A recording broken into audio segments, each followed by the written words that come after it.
Ladies and gentlemen, welcome to Talking Raw. I'm your host, Chris Kretschmann. It is nice to talk to you guys on this Independence Day.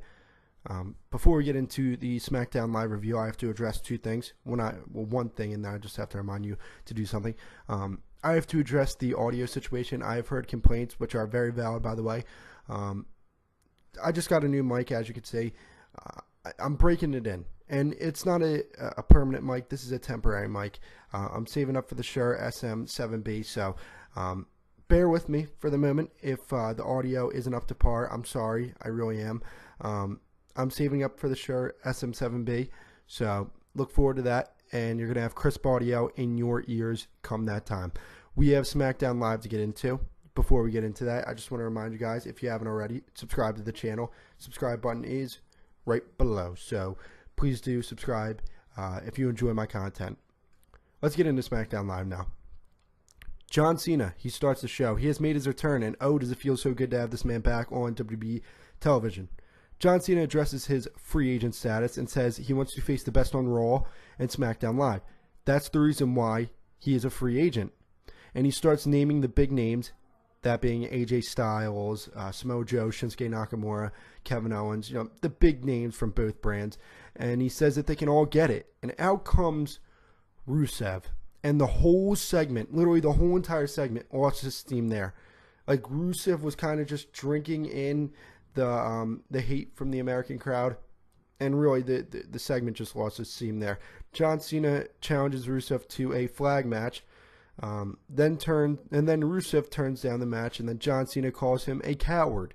John Cena then tells the crowd to sing USA, and the segment ends there. John Cena was awesome during this promo. If you don't respect Cena by now, I don't know what else he can do. Like, I literally don't know what else he can do. I'm not saying you need to like the guy. I'm not saying that. But if you don't have just a tad bit of respect for this man, I don't know what this man could do to get your respect. I just don't know. I don't understand. I was expecting this segment to build up to some big angle. And the only thing that came out of this is Rusev returning. And I'm not saying that's not big, but it's not to the level of John Cena's return. It's not to that level. Like, he was the last person I like to see during this segment. And apparently, well, this isn't apparently, it has been confirmed that at Battleground, John Cena and Rusev will be facing off. Like, seriously, you have John Cena for such a small amount of time during the year, and you're going to have him go up against Rusev? Really? Rusev. It's not like we haven't seen this match before. So, I'm sorry. I just don't understand that booking decision.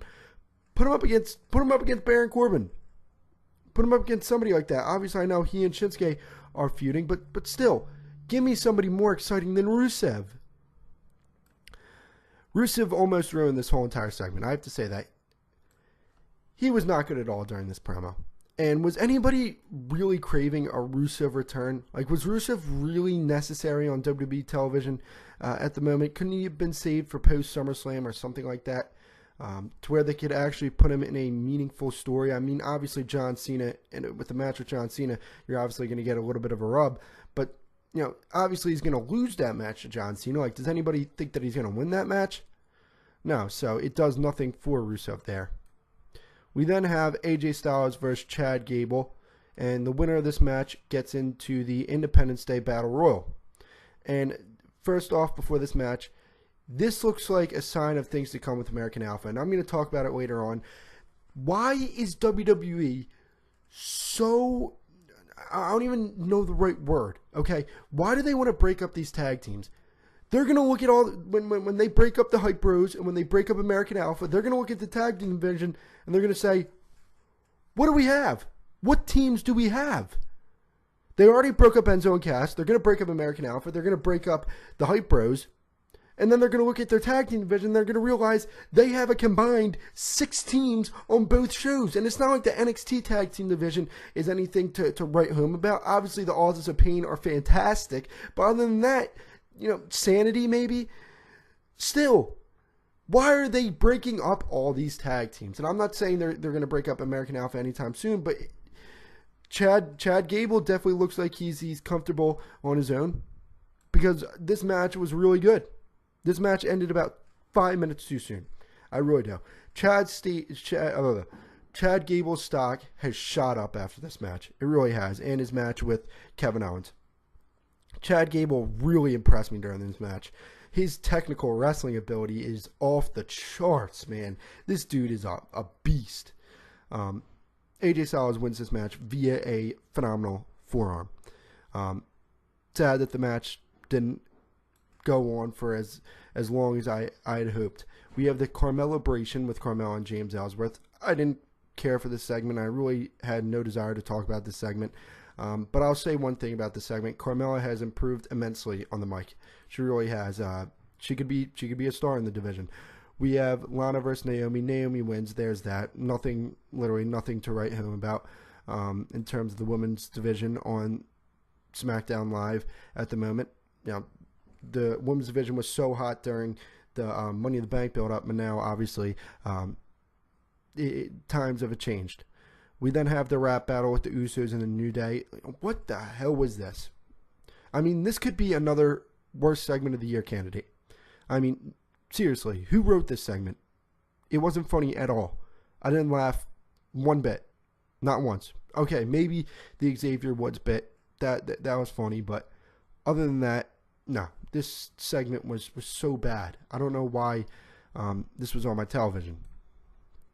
We then have Randy Orton versus Aiden English. Match didn't end up happening. Randy Orton beat the hell out of Aiden English. Then Jinder Mahal came out and he berated America during another promo.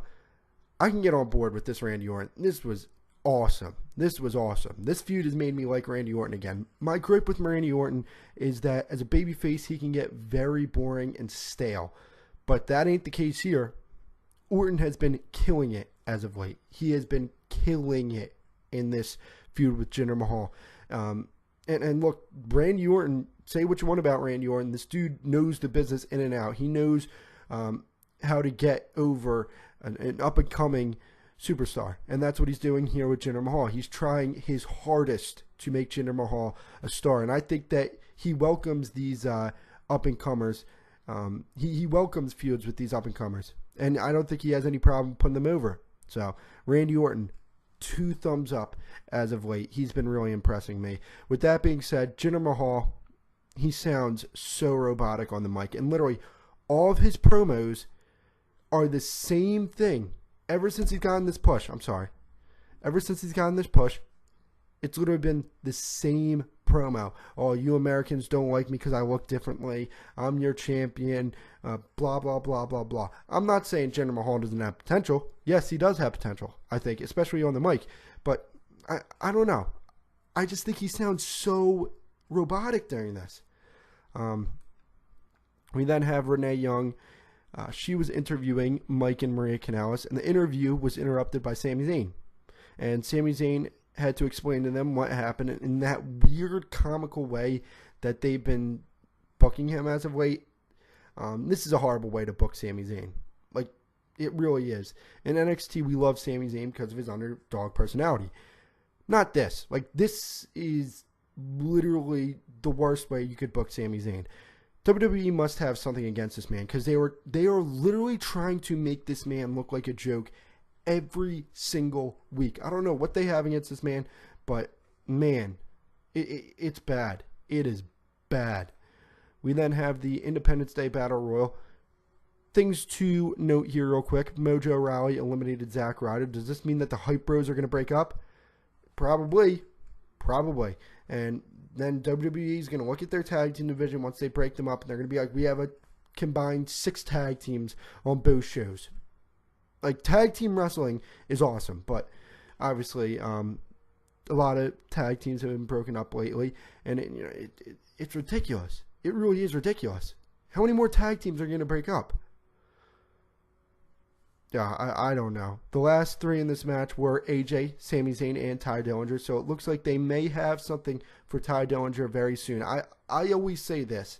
I'd rather be off television than taking pins, because if you're off television, they may be booking something for you in the future, and I think that's what's going to happen with Ty Dillinger. I wouldn't be surprised if he's the next U.S. champion.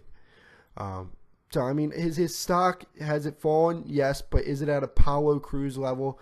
No, not even close. They still have something with Ty Dillinger if they do intend to push him. So it is not too late for Ty Dillinger. I honestly believe that. This match was a very solid match. It really was. There were some cool spots here. I really liked the Luke Harper discus. What is it? The lariat that he hit on Dolph Ziggler. I thought that was beautiful. I really did. And, you know, very solid battle royal. I mean, I don't really expect anything from battle royals. So when I saw this, I was like, okay, that's passable.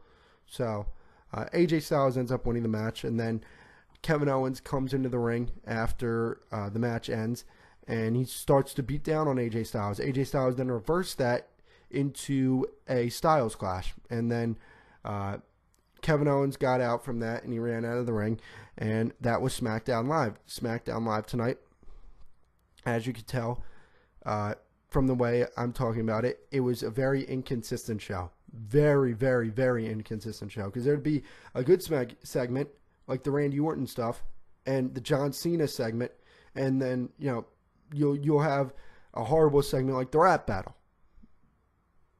Makes no sense. Makes no sense. So, I hate sounding so negative about the product. I really do.